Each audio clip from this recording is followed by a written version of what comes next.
Oi, bom dia. Meu nome é Elaine Narciso, sou educadora popular, assistente social, agenciadora cultural, e escritora. Me arrisco a escrivinhadora, né? Me arrisco nessa vereda aí. Muito obrigado por vocês estarem aqui, por você estar aqui, compartilhando comigo essa produçãozinha, né? Que é fruto da Lei Aldir Blanc, né? Uma lei que foi pensada, estabelecida com muita luta, né? Para assegurar as condições mínimas, né? De subsistência para os artistas, que acho que se tiver um levantamento foi um dos segmentos mais atingidos pela consequência dessa pandemia que a gente está vivendo, né? Então, assim, é um prazer estar aqui.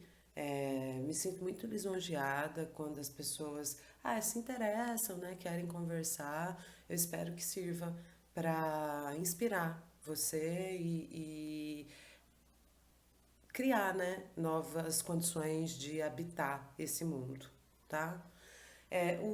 Essa oficina intitulada Linguamento do que não tem nome, oficina de escrita poética e criativa, ela não tem o objetivo de definir o que é poesia, o que é escrita criativa. Eu não fui por aí, eu sempre começo por aí, a hora que eu estava preparando, mas eu sempre acho um lugar, para mim, né? Menos interessante do que criar dispositivos para as pessoas experimentar e fazer essa escrita poética. Então, assim, a oficina vai ser muito pensando em como que eu posso, eu pensei ela tentando trazer questões, reflexões e principalmente inspirações, atividades para que você possa, você na sua casa, professor, poeta, qualquer pessoa possa fazer os exercícios, as inspirações, as indicações e produzir alguma coisa que faça sentido para você e para o mundo, né? Pra gente. Enfim, tá? A gente vai começar. Eu vou começar lendo um conto bastante conhecido. Talvez você conheça, mas eu vou ler ele porque ele dá o tom da onde que eu penso a poesia, a escrita, a literatura e quem que tem que estar nesses espaços, né, de fala, né, de fala poética, porque a fala poética ela não tem a ver com um idioma, né? Ela tem a ver com um discurso da vida que dá a possibilidade de ressignificar, né? Os nomes, os verbos, os dias, as estações, certo? Eu vou ler para você aqui e depois eu falo um pouco sobre isso, tá? Então é o Totonha, do Marcelino Freire, Contos Negreiros, pela editora Record, que foi lançado, do livro Contos Negreiros. Vamos lá. Capim sabe ler, escrever? Já viu o cachorro letrado, científico? Já viu o juízo de valor? Em quê? Não quero aprender. Dispenso. Deixa pra gente que é moço, gente que tem ainda vontade de doutorar, de falar bonito, de salvar a vida de pobre. O pobre só precisa ser pobre e mais nada precisa. Deixa eu aqui, no meu canto, na boca do fogão é que fico. Tô bem. Já viu fogo ir atrás de sílaba? O governo me deu o dinheiro da feira, o dente o presidente, e o vale doce e o vale linguiça. Quero ser bem ignorante. Aprender com o vento, tá me entendendo? Demente como um mosquito, na bosta, ali ó, da cabrita. Que ninguém respeita mais a bosta do que eu, a química. Tem coisa mais bonita? A geografia do rio meio seco, mesmo esculhambado, o risco da poeira, o pó da água, hein? O que eu vou fazer com essa cartilha? Número? Só para prefeito dizer que valeu a pena o esforço? Tem esforço, mais esforço que o meu esforço, todo dia, há tanto tempo, nesse esquecimento, acordando com o sol, tem melhor beabá? A soletrar se a chuva vem ou não vem? Morrer já sei, comer também. De vez em quando ir atrás de preá, caruá, roer osso de tatu, adivinhar quando a coceira é só uma coceira, não uma doença. Tenha tanta paciência. Será que eu preciso mesmo garranchear meu nome? Desenhar só para a mocinha ficar aí contente? Dona professora, que valia tem o meu nome numa folha de papel? Me diga honestamente. Coisa mais sem vida é um nome assim, sem gente. Quem está atrás do nome? Não conta? No papel, sou menos ninguém do que aqui, no Vale do Jequitinhonha. Pelo menos aqui todo mundo me conhece. Grita, apelida, vem me chamar de Totonha. Quase não mudo de roupa, quase não mudo de lugar. Sou sempre a mesma pessoa que voa. Para mim, a melhor sabedoria é olhar na cara da pessoa, no focinho de quem for. Não tenho medo de linguagem superior. Deus que me ensinou. Só quero que me deixem sozinha. Eu e minha língua. Sim, que só passarinho entende, entende? Não preciso ler, moça. A mocinha que aprenda, o doutor, o presidente é que precisa saber o que assinou. Eu é que não vou abaixar minha cabeça para escrever. Ah, não vou. Ah, nessas classificações aqui, né? Está falando aqui do conto do Marcelino Freire, no âmbito da literatura, né? É, mas dizem que a literatura é um rebento da poesia. E por que que eu escolhi começar por aí? Porque quando a gente vai falar de poesia, geralmente é, a gente pensa num lugar, em algumas pessoas, em algumas habilidades, competências, em alguns pré-requisitos que você precisa ter, né, para poder fazer poesia, poemas, né? E acessar a poesia e produzir poemas. E isso é muito. Eu fico olhando isso e eu acho muitas vezes deslocado da onde a gente está. Brasil, século XXI. Um dos países mais desiguais do mundo, o oitavo, né? Tem 200 e tantos países no mundo. E com a educação do jeito que está, que a gente não precisa discorrer aqui, falar do sucateamento e da proporção, né, de analfabetos funcionais que existem aqui e das crianças que vão para a escola para comer, né? E imagina o que é o livro, né? O que é conseguir alcançar algum grau, né, de algum patamar de sofisticação da leitura e do exercício da escrita e do próprio exercício da leitura para poder acessar a dimensão poética da vida. E o que a gente entende por isso? Que a gente entende poesia como a poesia escrita, enfim, né? E os grandes gênios da poesia, e aí as outras pessoas estão fora. Essa conversa é para poucos, né? É para os grandes. E eu não aceito isso. Eu acho isso uma imensa. Primeiro que eu acho muito triste e acho uma imensa roubada mesmo. A gente colocar e proteger a poesia e precisar que ela seja assim. Esse lugar, né? Que alguns vão lá, acessam, nos contam e nos mostram o caminho. Não é por aí, né? E aí, já entrando aqui, né?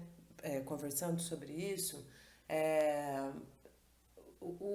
eu fico pensando o que é que quando a gente fala isso, quando a gente fala isso, né, dessa poesia, como que acessa ela, e tal, a gente começa também a cair num lugar de que a poesia está em todo lugar, de que ela tem olhos, ela é do olho de quem vê e tal. E esse lugar também eu acho ele muito pouco esclarecedor, acho ele pouco generoso, porque assim, a poesia tá no olho de quem vê, mas ela é mais difícil de estar no olho de quem vê quando você está em situação de violência, quando você está com fome, quando você está desempregado, né? Então, assim, eu acho que a minha contribuição aqui pretende ser justamente nesse outro lugar de como que a gente forja esse olhar, como que a gente também é capaz de procurar ele, de como que a gente faz isso, né? Mais também do que jogar para a pessoa, falar, ela não tá, ela não é para poucos, ela é para todo mundo, mas ela é como para todo mundo? Como que você pode fazer isso, né? Então essa oficina ela parte bastante desse lugar, tá? Em um dos objetivos aqui, partindo do pressuposto, né, de que temos totonhas e muitas por aqui no Brasil, né, que realmente fica difícil responder para ela por que que ela precisa aprender a escrever num país como esse, levando em consideração a riqueza da vida dela e as agrúrias também da vida dela. Né, aqui a gente vai, o objetivo é disputar o território da inspiração, do talento, barra dom, e ressignificar as bases do registro poético, e nessa medida, onde se encontra a poesia. Então a gente vai fazer alguns, eu separei por alguns percursinhos, e para ressignificar esse lugar da poesia, como que você acessa, como que você produz, como que você escreve, a partir da sua riqueza relacional, que é outra coisa que a gente vai conversar, esse papo de que poesia é coisa de indivíduo, a partir da sua riqueza relacional, a gente vai pensar um pouco, em outros termos, procurar, não é pensar, é procurar, né? Algumas categorias fundamentais para a escrita poética, para a escrita criativa e poética. E essas categorias são inspiração, talento, barra dom, registro poético e o que é universo poético. Isso para desenvolver, né? A escrita criativa e poética. E aí eu pensei como que faz isso, né? Mais do que como discute. Porque esse não é um problema. Você vai pegar os textos geniais, maravilhosos, que discutem o fazer poético, o que é poesia, e tem muita coisa por aí. Mas é uma coisa bastante distante, né, da realidade da maioria das pessoas. E eu aqui o que eu estou disputando é que a inspiração, o talento, o que é o mundo poético, podem ser repensados a partir de outros termos. E é isso, e agora eu vou falar sobre como que se pode ressignificar a inspiração a partir do meu ponto de vista, né? Sempre. E a partir de tudo que eu fiz e tal. Isso aqui é muito a partir do que eu faço, do que eu estudo e do que eu faço. Então é uma praxis mesmo, né? Você estuda, você produz coletivamente, disso surge algo. Isso aqui, tudo que a gente vai conversar, passa bastante por aí, tá? Vamos lá. Para repensar a inspiração, o que, que a gente pode fazer? Um dos meios, né? Porque você fala, ai, queria tanto ficar. É tão bom estar inspirado em Paris, né? Sei. Em Porto Sol, sei lá, bonito, na Avenida Paulista, mas não é para todo mundo, não dá, e é mentira que isso pode ser para todo mundo, né? Então, como que a gente pode disputar esse território da inspiração? Para mim, um dos meios mais contundentes de fazer isso, mais precisos e impetuosos mesmo, né? Que traz muita coisa, é uma coisa bastante simples. mas que traz muita coisa, eu chamo de renomear os chamados. Renomear os chamados, que é o quê? Renomear, estabelecer territórios poéticos também é renomear a realidade. O que a gente entende por realidade e o nome que as coisas têm nessa realidade. Eu sempre falo que essa questão das palavras, né? E eu tô pegando aqui as palavras porque a gente está numa oficina de escrita mesmo. Mas a poesia pode se dar em outros âmbitos, se dá antes, inclusive, mas aqui a gente está falando de escrita, então a gente vai para o âmbito da grafia, da palavra, né? Do fonema, da sílaba.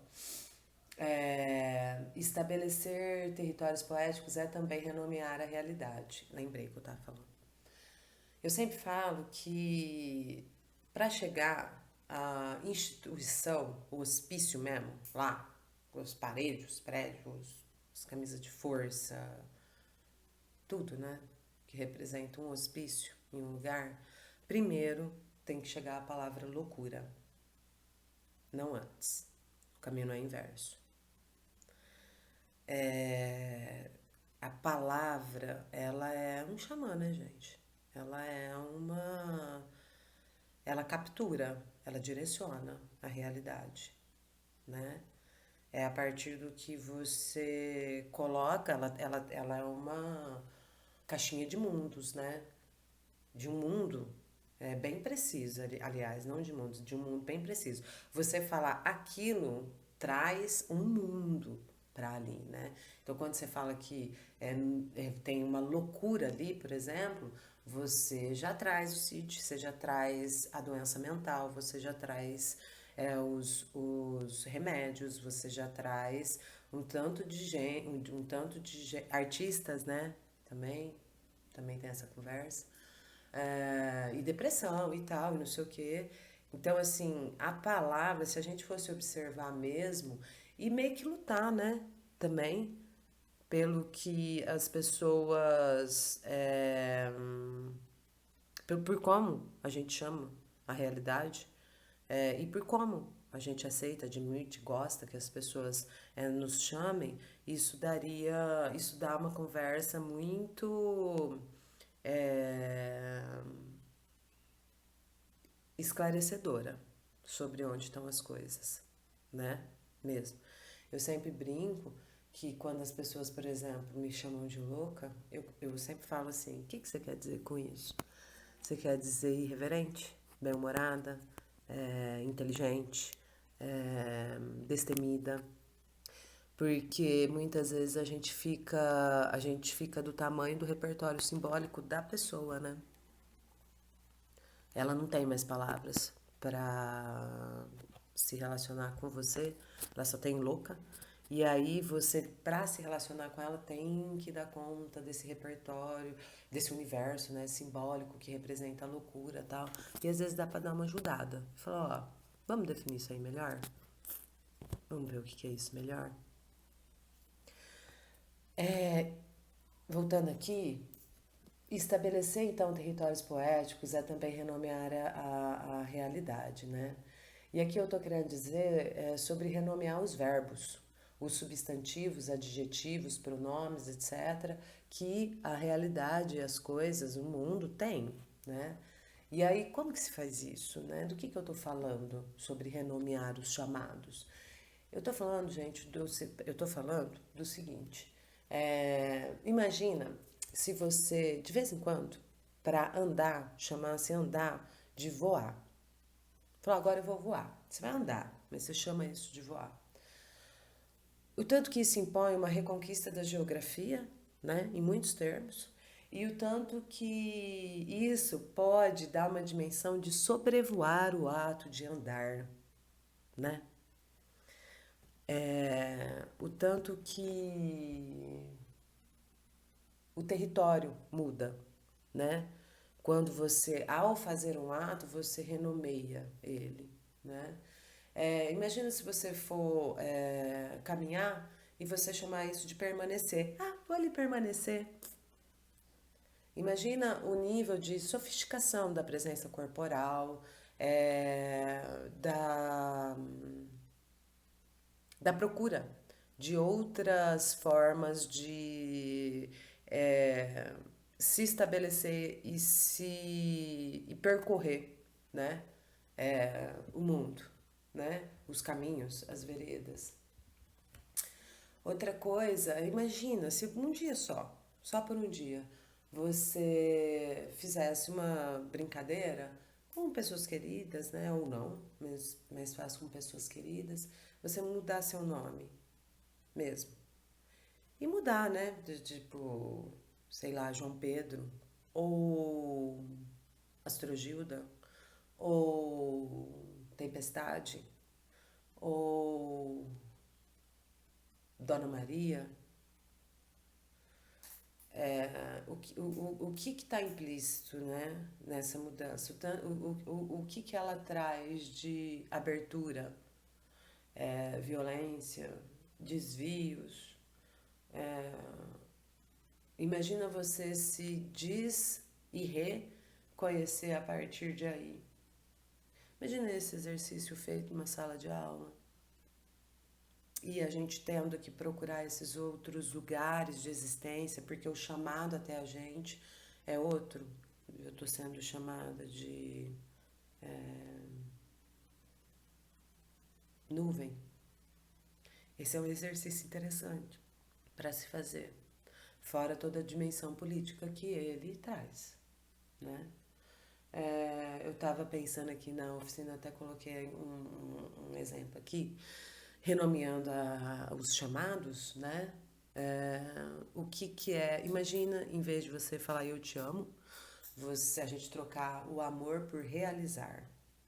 Eu te realizo, em vez de eu te amo. O que isso significa? Alguém falar para você, falar eu te realizo. O que é que isso significa? O que traz aí? O que tira fora? O que abre, né? Sair dessa concepção de amor e dessa forma, né?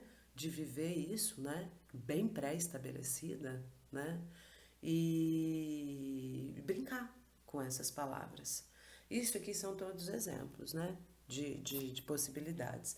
Mas o que fica mesmo é essa questão de não achar que as coisas. Definitivamente, né? Que as coisas são os nomes que elas têm, inclusive a gente.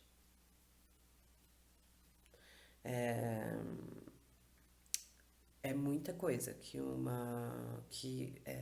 objeto, que uma tarde, que um sentimento, ele pode ser chamado, né? E isso é interessante da gente pensar, tá? Agora, passando pra gente discutir um pouco sobre... Discutir não, né? Eu ficar falando aqui. Mas, de repente, né? Alguém me procura e a gente discute. Agora a gente vai passar para outra categoria fundamental da poesia, que é talento e dom, tá? E aqui eu pensei uma coisa que eu faço e que eu fico de cara, que as pessoas abriram mão, né? Que é reabitar o espaço de coparticipação poética e não de cocriação. É reabitar o espaço de coparticipação poética mesmo. Não tem jeito a gente criar sozinho, né? A gente já tá ali com, sei lá, com o chão. Você tá sozinho escrevendo, mas você tá com o chão, você tá com o mundo. Você precisa ver um mundo, você precisa ter sofrido alguma coisa do mundo. Esse espaço de cocriação, enfim, ele já é bem é, trabalhado, né? É uma coisa que tem bastante investimento, é uma coisa bastante valorizada, né? A cocriação. Mas a coparticipação poética, não. Que é, em certa medida, fazer junto. Não é ser afetado por alguma coisa e falar, ai, que legal, eu amo você, foi muito legal isso, e agora eu vou fazer meu poema. Não. é fazer a poesia junto, né? E o registro disso, os poemas também, né? Se investe muito pouco na dimensão coletiva da própria criatividade, né? Isso é uma coisa, a criatividade ficou no âmbito individual e tal, ou então ela tem grupos, né? Você acessa a sua criatividade em grupos de artistas, em grupos de trabalho, que está bastante cooptada essa ideia, mas em grupos de trabalho também, se investe bastante em grupos tal, mas ela não é uma coisa para ser com todo mundo. Por quê, né? Estranho, uma pergunta, né? Como assim? A gente não pode ser criativo o tempo todo, com bicho, com o dia passando. Por que que tem que ter um espaço, um lugar e tal, não sei o quê, ou uma intenção, falar agora eu vou ser criativo? Uma coisa para se perguntar. E imagina se não fosse assim, se você pudesse ser criativo com uma pessoa que você está esperando no ponto de ônibus. O que que isso significa? E por que não é? Eu acho que essa é uma pergunta boa para a gente se fazer, né? E para pesquisar, investigar e procurar outros meios. É, o poema, ele virou muito, sempre foi, né? Sempre foi assim, principalmente depois da escrita, né? A expressão individual de uma subjetividade, né? E, portanto, uma perspectiva individual poética, né? Então, eu vou lá, se passa alguma coisa, eu produzo poemas, né? Eu tenho acesso à poesia e produzo poemas tristes, alegres, tal, não é essa a questão. Mas, como assim? Por que que justamente o escrever, né? O fazer e o registrar, ele é tão individual? E se a gente pensasse de outro jeito? Por que não? O que que significa, né?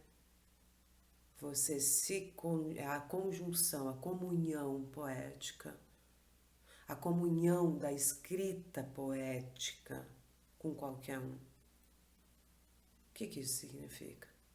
E por que não?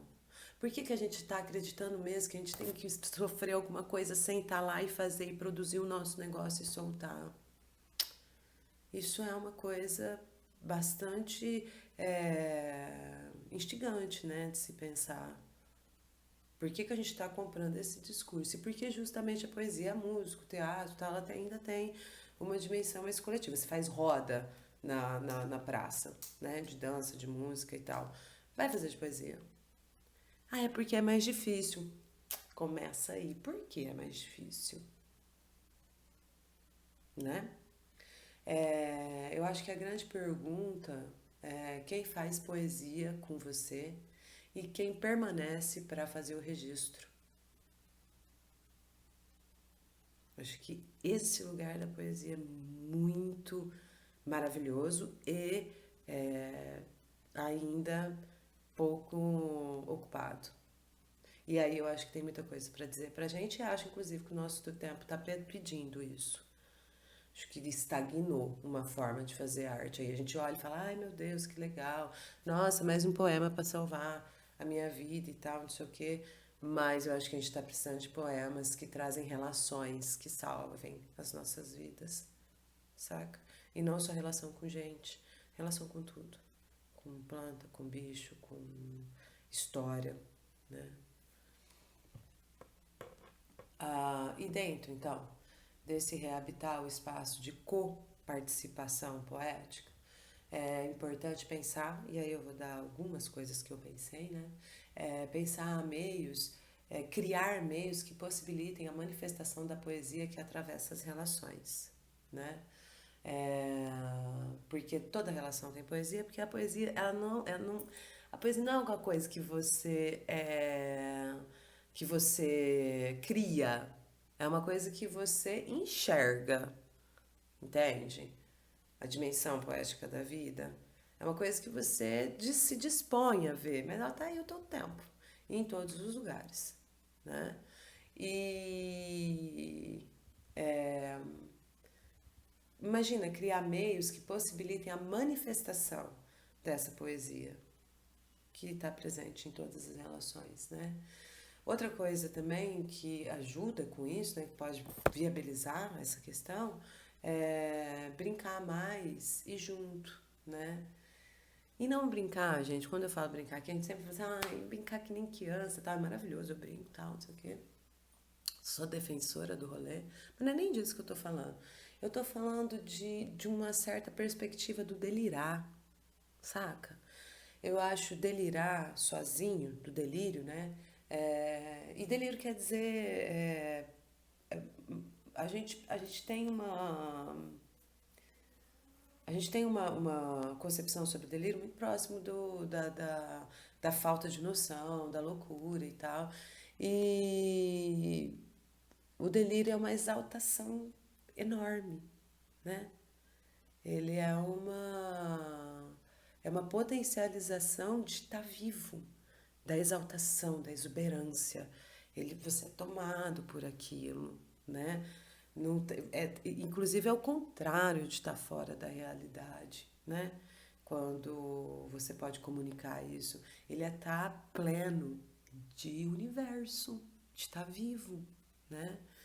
É, é um é um entusiasmo profundo, é um excesso de entusiasmo e precisa, né, de um pouco de excesso, né?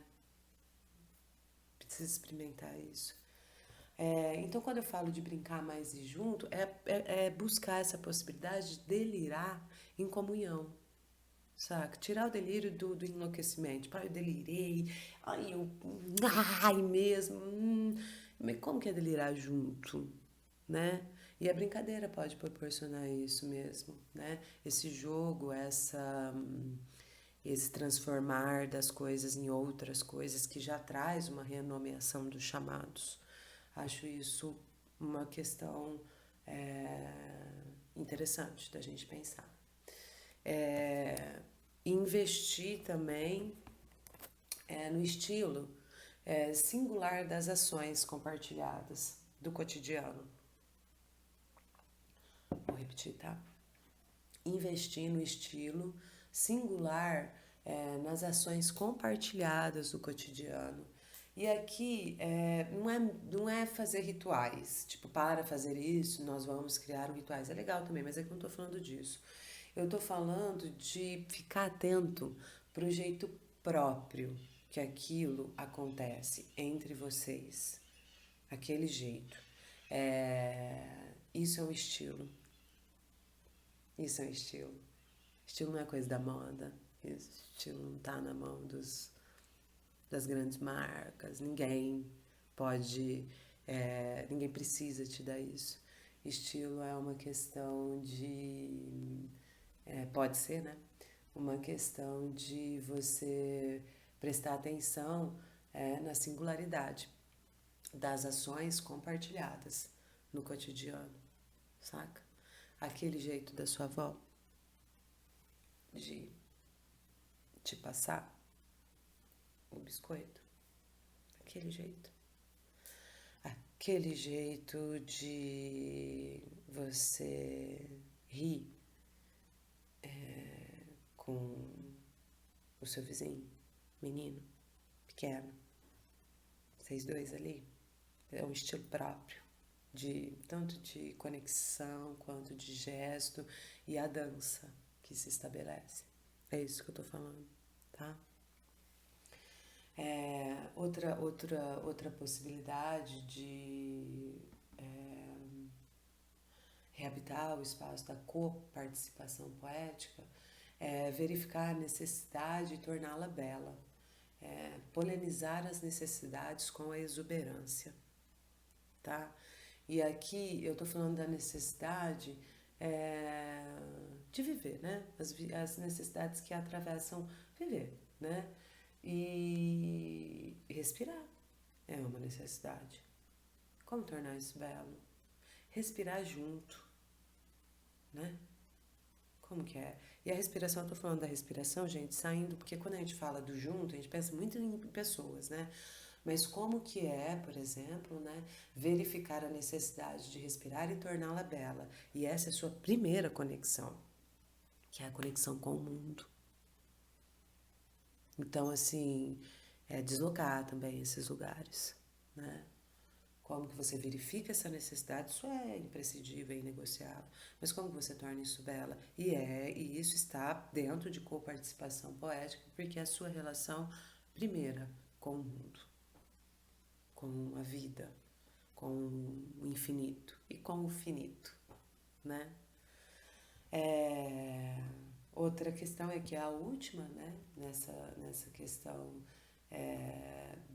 da coparticipação poética, é capturar o que é aquilo, o que tem de único e ou universal na relação. Isso é bonito. E isso é uma coisa que a gente não faz.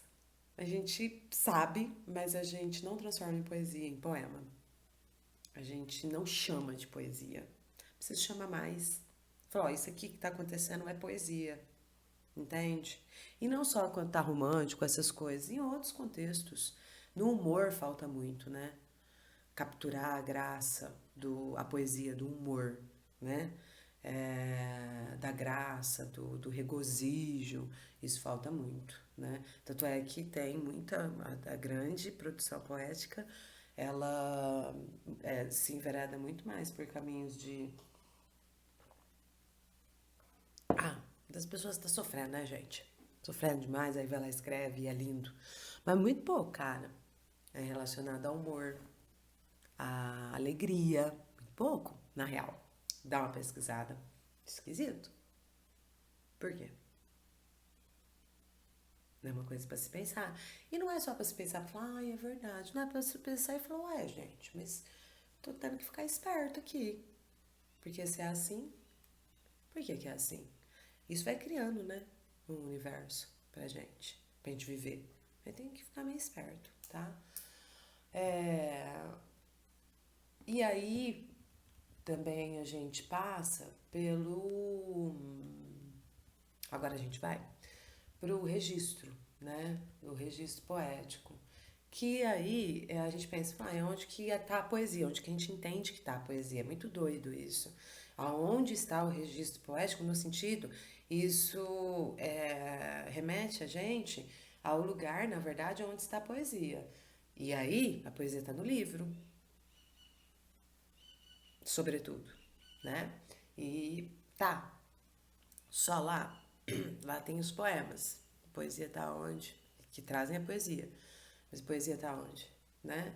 Então, por isso que dentro desse espaço de disputa, né, sobre o que é poesia, o que é escrita poética, precisa se pensar também no registro poético portanto, onde está a poesia, de fato, quando a gente fala, né?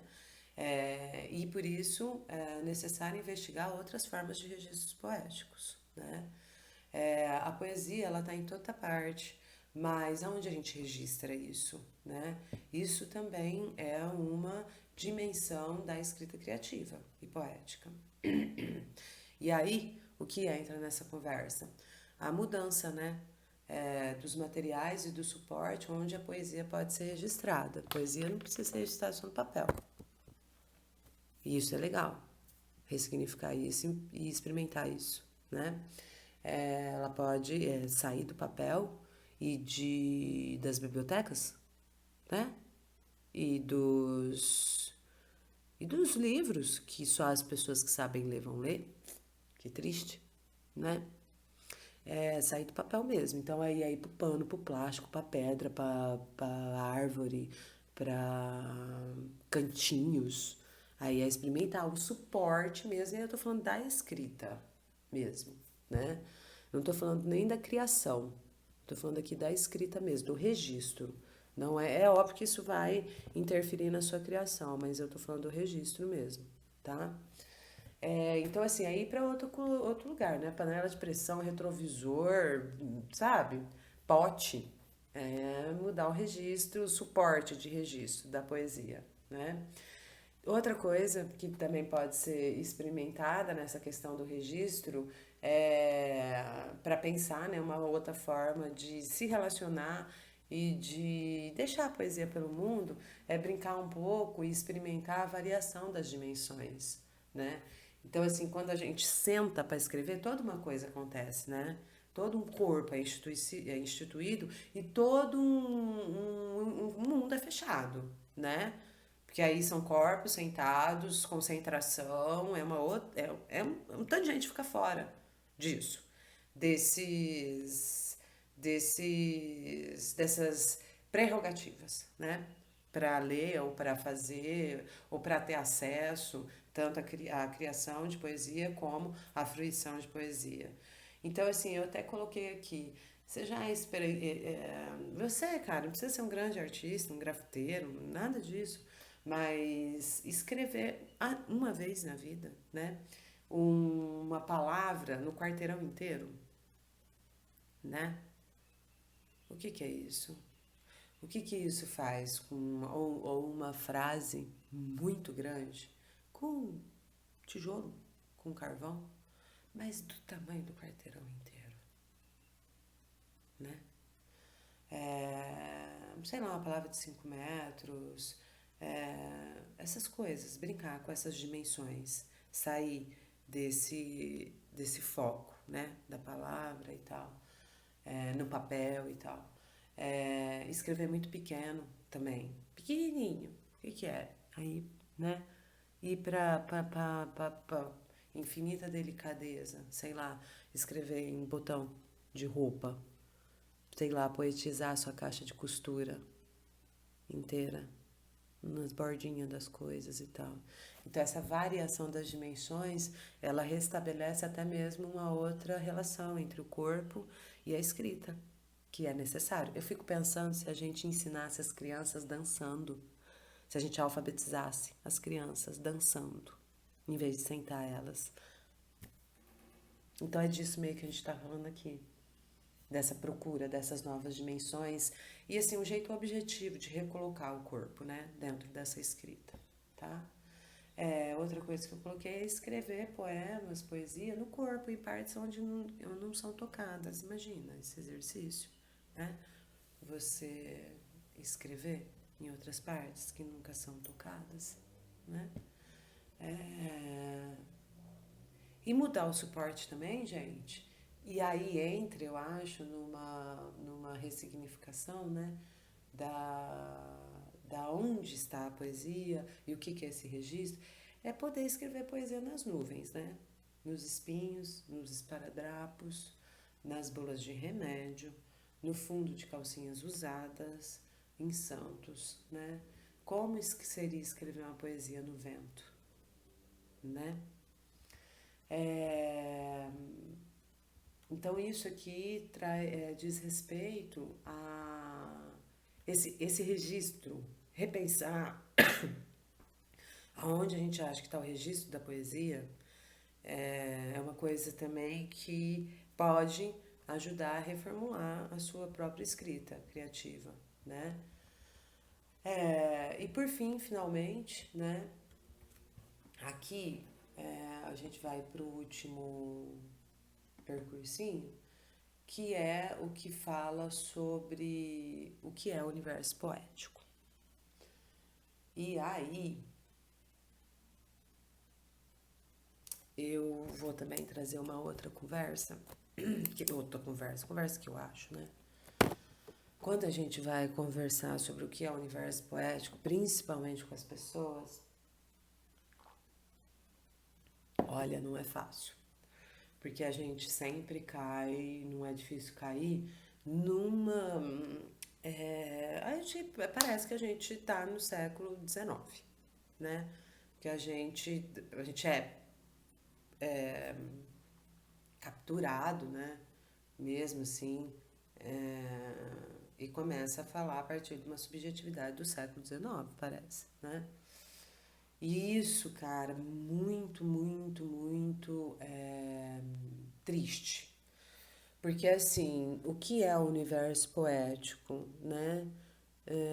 É um mundo. são as pessoas, é o que a gente está vivendo. É isso que é o universo poético, né? Você pode até sentar para escrever os seus poemas doloridos e tal, e não sei o quê, os seus poemas, falar de você e tal, mas você está dentro do mundo, né? E, para mim, uma das coisas que podem ajudar na escrita poética e no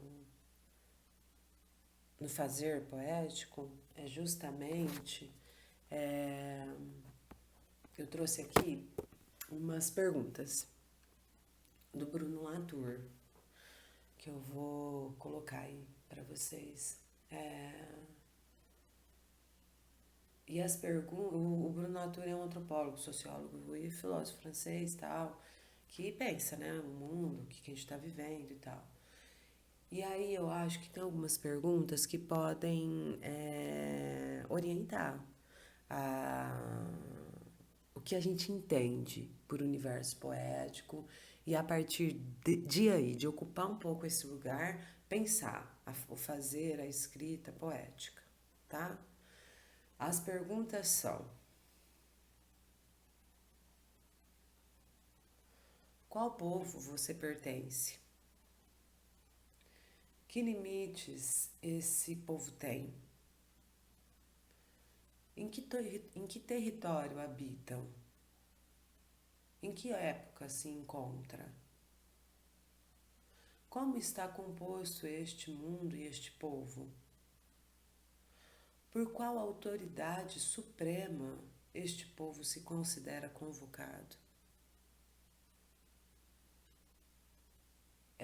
Eu acho que pensar essas questões antes de achar que se está fazendo alguma coisa realmente que diz respeito a todo mundo, porque assim, galera, uma das dimensões da obra de arte é capturar um sentimento, uma demanda, uma expectativa universal, né?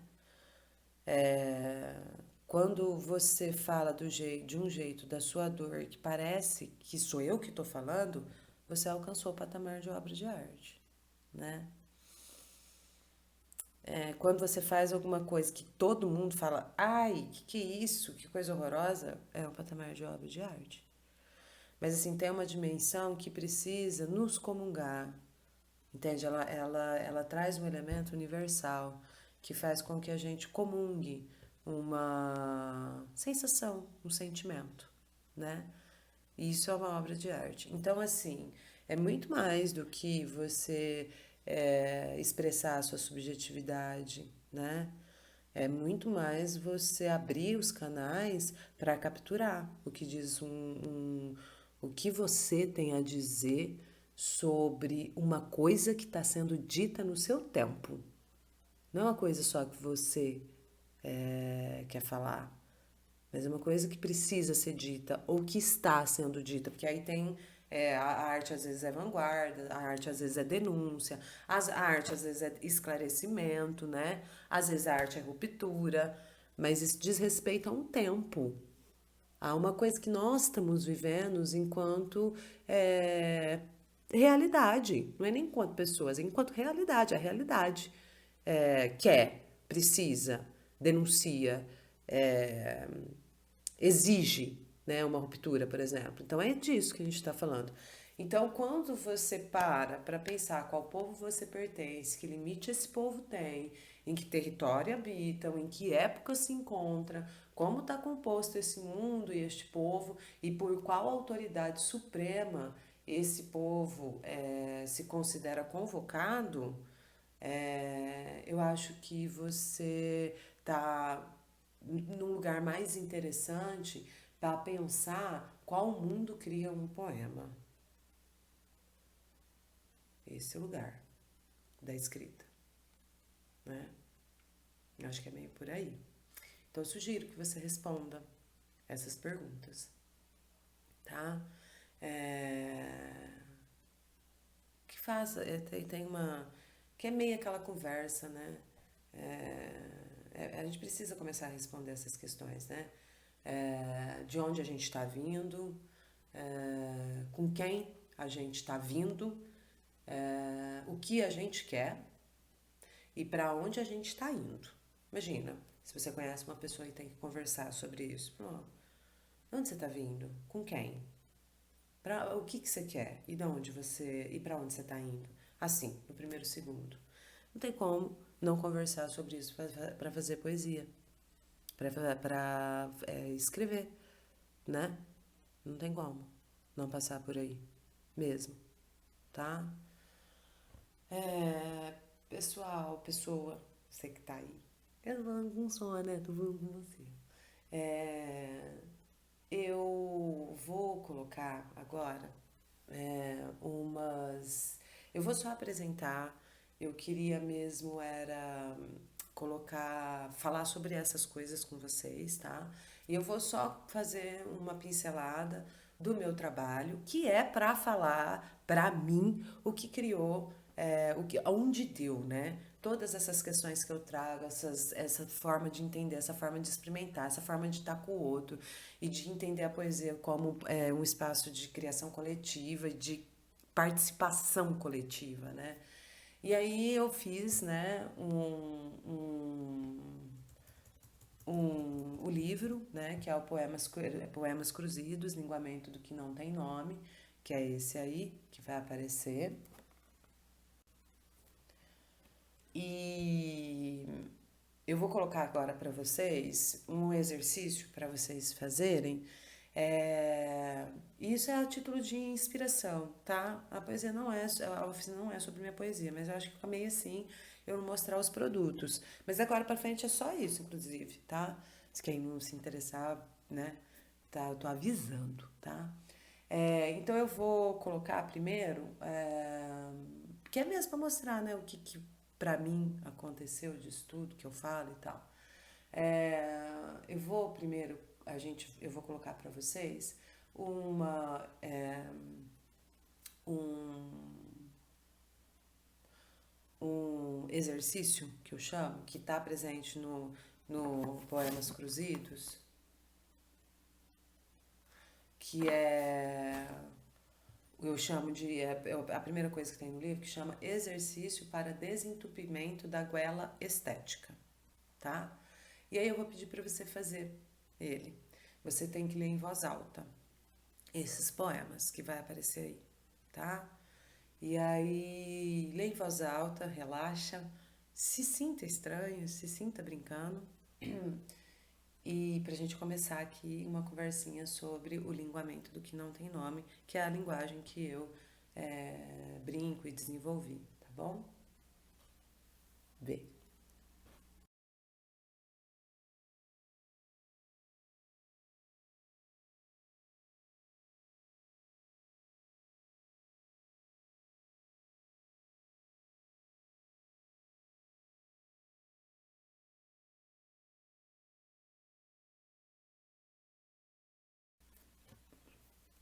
Bom, partindo desse arua, eu vou mostrar para vocês agora dois para você, né? Tô e você aqui. Dois poemas que também fazem parte do linguamento do que não tem nome e que para mim, experimentar, né? Procurar não admitir que a poesia seja uma certa coisa e investigar e fazer isso com as outras pessoas e chamar as crianças para fazer e tal, me deu uma. Eu inventei uma arrebentação de palavras e sentidos, né? Para mim é como se a poesia viesse e arrebentasse na praia e essa arrebentação, é, esse movimento é o que gera esses poemas, tá?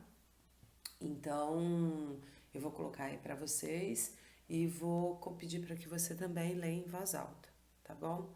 Esse próximo que chama Poemares. Eu não vou ler porque eu sempre acho que não é sobre isso. Não é sobre sarau, saca? É muito mais você procurar brincar e procurar um sentido e investigar o que que você tem para terminar o sentido do poema, saca? Eu gosto muito de pensar, né? E é uma audácia minha, mas é o que eu penso. E é isso. Trata-se de uma obra aberta, que ela termina em você, não em mim. Não tá pronto, mesmo. Então eu vou pôr aí, tá bom?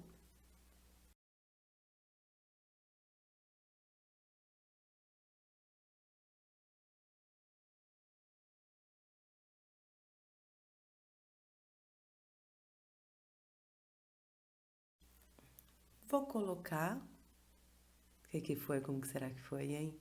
Deixa escrito aí, sim. Coloca, tá? Deixa anotado aí nos comentários como que foi. Vou colocar mais um, que é o Peleia-me, que é do linguamento, tá bom?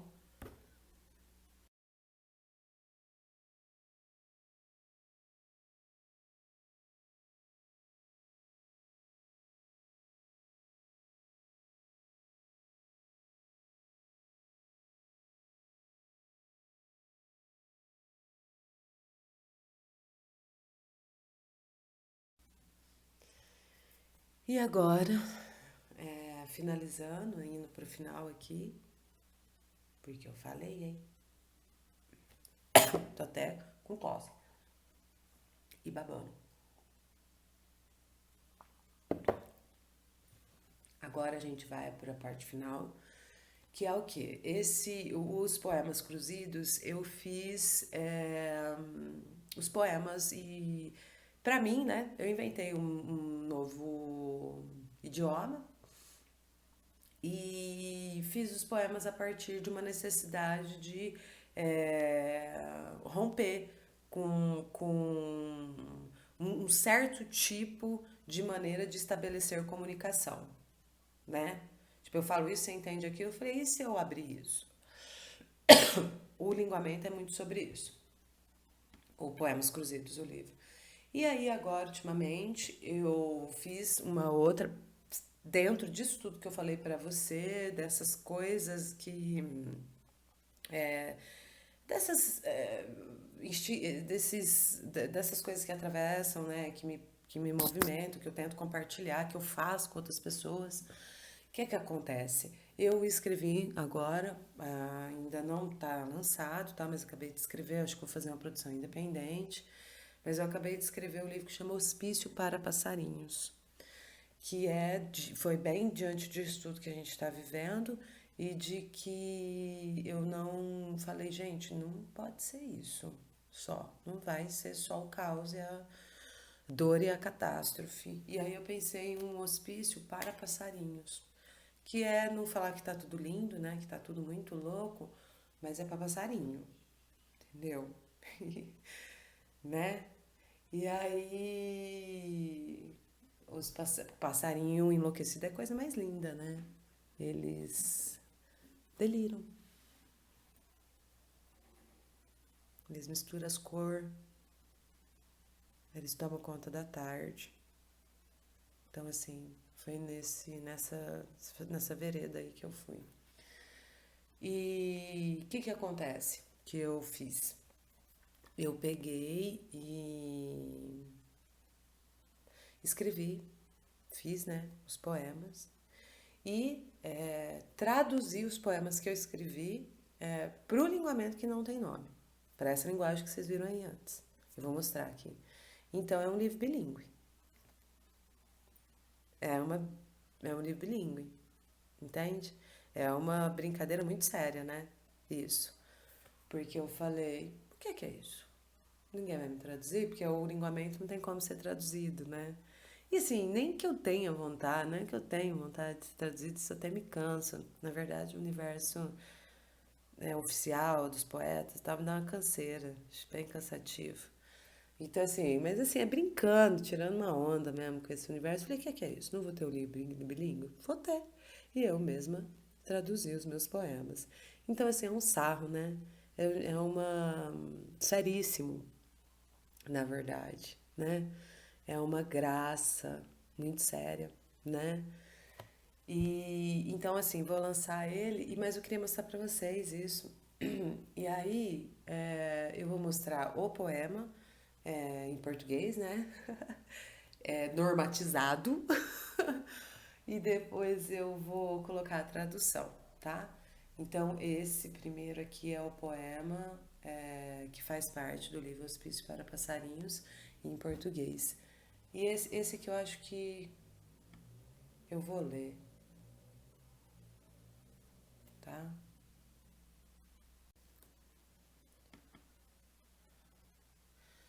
Tua poesia tem um pedaço de chão onde pôr do sol é atrás de montanha de feijão por escolher. E a mesa de tão velha, no andador, os pratos serve. Aqui, quando um vizinho morre, durante 2 ou 3 luares, o cachorro abandona seu nome. E as jabuticabeiras fervem açúcar fúnebre e ficam infestadas de formigas que engordam com a lentidão da morte. Aqui, os sacos de lixo, que as crianças magras e com bochechas douradas fuçam, estão sempre cheios de estrelas apagadas, que foram jogadas fora pelas metrópoles e cidades grandes, e gentes viajadeiras que não entenderam não existirem estrelas estrangeiras. É verdade que este resto estrelar não mais brilha, o que pouco importa, porque ele encandece ainda a poeira grossa de alegria que neste continente interiorano paira. Aqui, onde os tachos de doce de leite são do tamanho da lua cheia e o alto das palmeiras empresta veludas nuvens esverdeadas de musgos, vai deslizando no vapor da panela e de seu sabor noturno a primeira manhã do mundo. Agora eu vou colocar para vocês a tradução pro linguamento do que não tem nome, tá? Então é isso, eu faço e depois eu traduzo, para vocês verem aí agora. Eu não vou ler para vocês lerem em voz alta, tá bom? Lê em voz alta mesmo.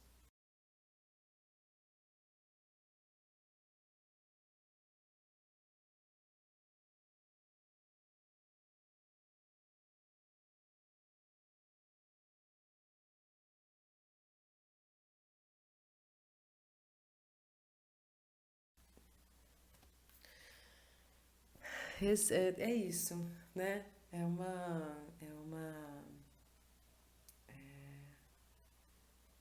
Acho que é uma audácia mesmo, né?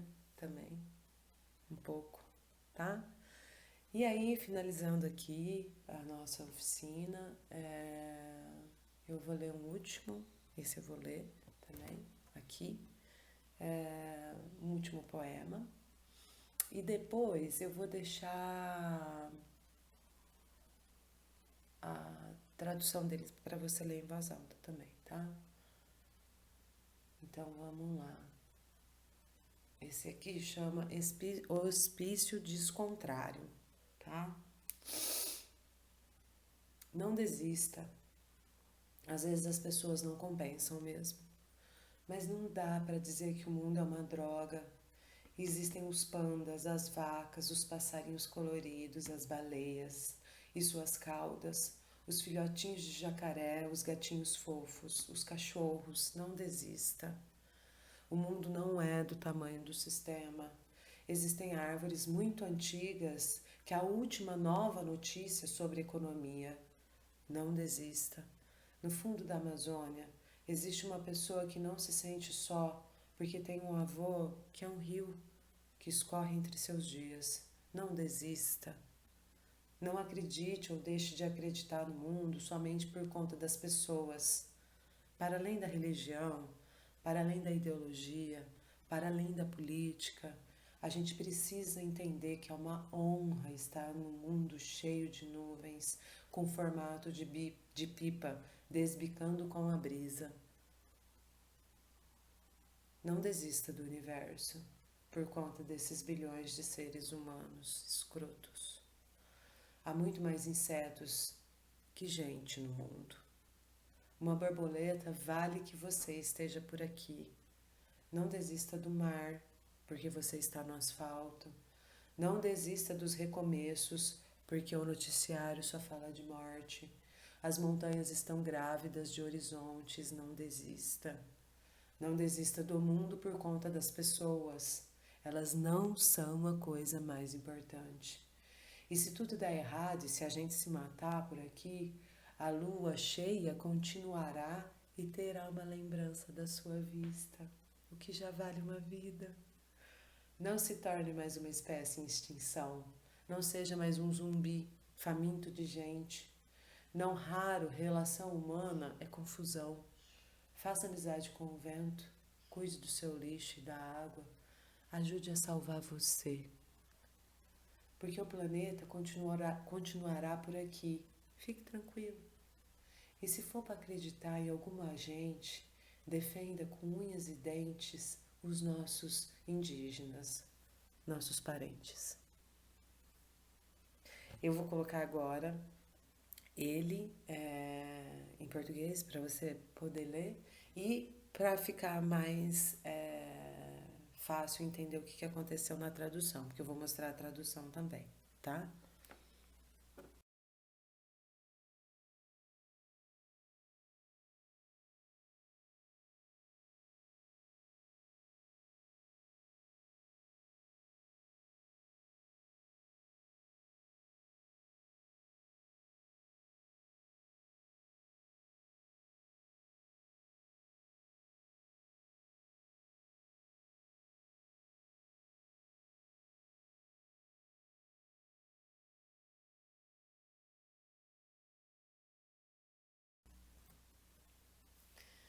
É isso. Eu espero que tenha feito algum sentido, que possa, não sei, pelo menos ser uma coisinha boa de ver, sabe? Legal. Não perdi tempo. Ou perdi um tempo de um jeito gostoso, né? Eu vou. Vocês podem, se você tiver, quiser conversar mais, estou disponível. Minha página no Facebook é Elaine Narciso, com C e com Z, o Narciso. E o que eu fico feliz de fazer esse vídeo é de falar que a poesia é nossa, que a vida é nossa e que a gente é poeta, qualquer um, o tempo todo. Que não deveria ser uma pergunta, sabe? Tipo, você é poeta? Deveria ser igual você olhar para uma pessoa e falar, não é um jacaré, é um ser humano, é um poeta, né? Então, assim, muito obrigado pela atenção. Qualquer coisa estou por aqui, eu espero que sirva, tá? E eu espero que seja até um até breve. Isso aqui, essa despedida agora. Muito obrigado, tá bom? Um beijo, mil beijos de Helve Ventania.